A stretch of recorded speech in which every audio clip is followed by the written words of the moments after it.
Now, I'm not going to start this off by saying that I saw this on air on TV or bought from some sketchy store clerk, because, well, let's admit it, we all know that's complete and utter bullshit.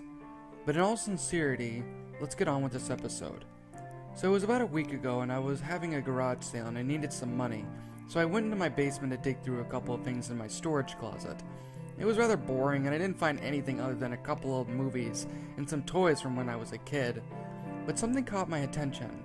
One of my movies was a little heavier than what it normally was when there's only one disc in there. So I popped open the case, and sure enough, there were 4 discs crammed in there.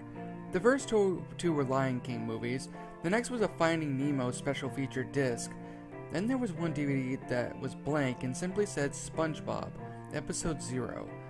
Now, I've had my fair share in liking SpongeBob, and I never remembered an Episode 0, so I did what anybody else would do, and I popped it in my DVD player.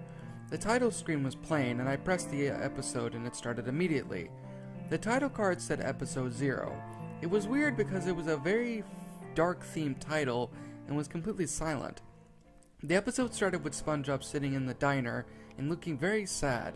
He didn't make any noise and the audio was silent. It then cut to a mangled corpse of Sandy, and it cut back to SpongeBob sitting on his bed, and the audio was now on. You could hear bone-chilling screams like if someone they knew was about to die. But SpongeBob didn't move. He just sat there. It then cut to showing Patrick crying in front of SpongeBob's house. The only sound that can be heard now was the noises of a chainsaw. Oddly enough, it lasted for 3 seconds and then showed Patrick, Squidward, and Mr. Krabs, and surprisingly Sandy standing in front of a gravestone. They all looked very sad, and you could hear this music you can honestly hear some rather depressing music coming from the background. Then we approach the final scene, and then it cuts to show SpongeBob and Patrick standing side by side. They didn't really do much of anything. They didn't bother with it. It pretty much just cut off after that. I was quite horrified by this. I didn't know what to think. I then turned around and saw that my brother had seen all of that, as well as his friend Alex, who had been staying over. I didn't know what to tell them.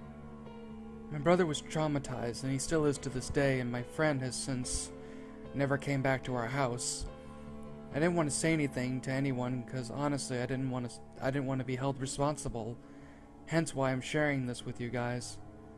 I'm honestly begging you, if you ever find this episode, just get rid of it. It's really not worth your time, to be honest. However, one thing I did make sure to do was to catch one single frame of the episode before I finally got rid of it. And that's a single frame that you're looking at as of right now.